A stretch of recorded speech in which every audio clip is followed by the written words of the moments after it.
अपने बिसराई।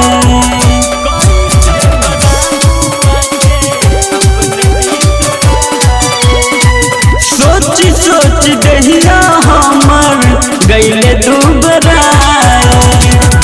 कोई से बोला मुआ के अपने बिसराई। हम कटाली टिकट मन बड़ा करता।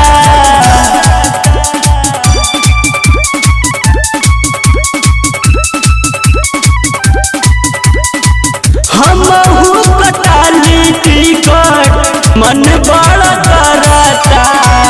हमरो भतार कवनो सावतिन पे मारता। हमरो भतार कवनो सावतिन पे मारता।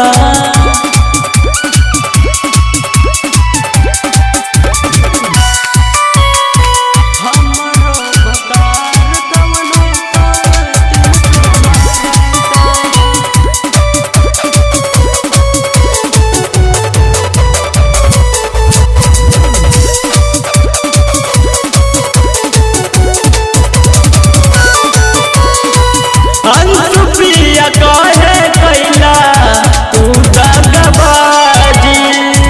मुँह काला करे खातिर हो गईल राजी।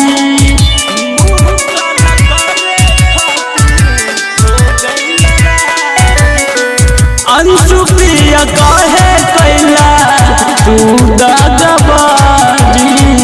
मुँह काला करे खातिर हो गईल